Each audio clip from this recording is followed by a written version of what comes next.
But Uh-huh. I didn't realize this. She left everything, well, most of the stuff to her acting teacher, Lee Strasberg, and his wife, which I think is bizarre. But like, if you're close to people, then whatever. Yeah. He dies in 1982. His third wife in 1999 auctioned off a lot of her possessions in Christie's. It earns $13.4 million, which is like pre-recession money, so like Yeah. that's a lot of money now. And it was a lot of money then. Yeah, But but then I they get what you mean. also decided to license her image, which continues to make them like millions each year. So I that's don't love probably why that. she was everywhere, because they Yeah. were like licensed her image for like 50. Well, how long has she been dead? Mm, Like 60 years now or something? It's bizarre. just kind of makes it just seems not great that she. Like, I'm not saying like obviously she was doing quite well for herself, but she didn't make that much money. I don't think she made No. as much as people think. And then people just continue to profit off her now when she's dead. Yeah. It's Seems not great to me. I know, and I like it's nice that she left it to her friends, but it's also like, oh, but this is what they've done with it. I mean, they held on to it until like 1999. And I guess this was like this guy's third wife, so did she even know Marilyn? Like, Yeah, she was oh, she was the one. Oh, yeah, then I don't love that. no. That seems a little too soon. Maybe she Doesn't was it? desperate. I don't know. What? Yeah, I feel like one of the interesting things as well, which kind of she clearly created this image of Marilyn Monroe. That's like, there's no doubt about that. Apparently, occasionally would refer to Marilyn in like the third person as well.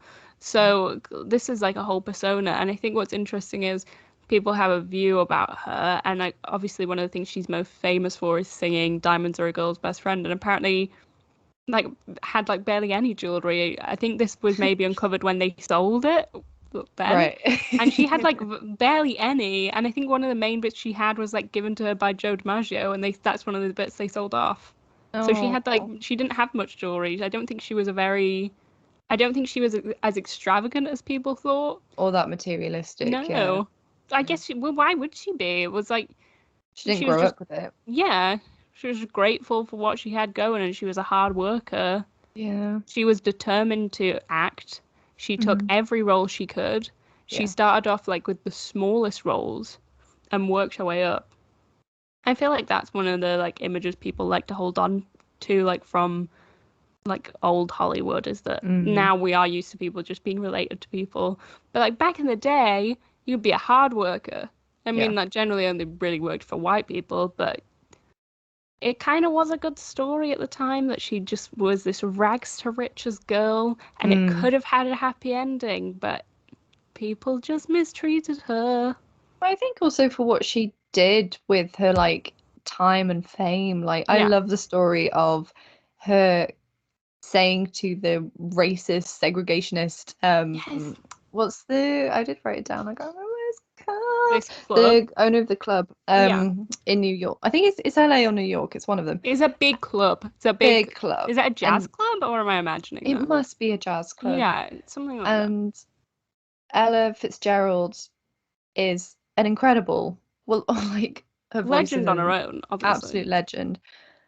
And they were like, they didn't want her to play at this club. And then Marilyn said, if you let her play, I will sit in the front row every single Yes. night that she does play. And it was just like I love that story. solidarity. I Yeah, I do love that story. just feels I, really genuine as well. Like the way, and very natural, the way that she kind of used her fame. And I yeah. didn't know, but she was like also part of like being sensible about nuclear weapons I committee. didn't know And that.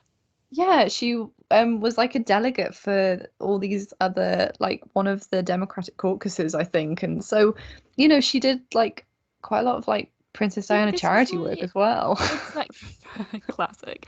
This is why it's like kind of sad that like I understand why, but to us now, she's just kind of an image. Like she is Yeah. just an image that you see. She's just pop culture, basically. Yeah. And that's lovely. I'm sure she would have Oh loved yeah. that. But at the same time, I just think people forget that like, they have this image of just someone who acted and was a dumb blonde and she was who she was acting. Yeah. But she was like a lot more than that. And I Yeah. think it's kind of sad that no one chooses to recognize that She clearly was talented. She was smart. She knew how to challenge people, and she knew what she was worth. Like, she fought for what she thought she was worth.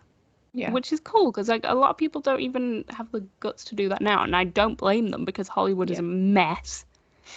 But like, she knew that she deserved more, and so she started her own production company. Which is, you know, for that time, even now, we're just even getting now, like there's Natalie Portman and Reese Witherspoon doing it, and that's radical. But, you know, Marilyn was doing it in the 50s. Yeah. And no one talks about it. No one remembers it. So I think that's the injustice of it. I It's feel like there's sometimes you do podcasts on people or things, and like by the time I finish my research, and I'm like, I love this person who we've done this podcast on today. And this was one of them. I was like, I think she's absolutely great. Yeah. And I'm sad, but at the same time, like, I'm glad I took this time to actually find out other stuff about her life and know that she was more than just this image. Yeah. She was cool. She was like the coolest person. Apparently her and like one of her roommates who was also an actor at the time, I just can't remember who it was, like had a list of men they found attractive and wanted to like be with. And on her list was like Arthur Miller for one. And then like they weren't together at the time, but clearly she always liked him. And then Albert Einstein. Oh, yeah. What? Love her. She's so good. Like she could have any choice of men, and she chose the most bizarre men ever. Like, iconic. We've got to admire our Hot Mess Express in her dating history.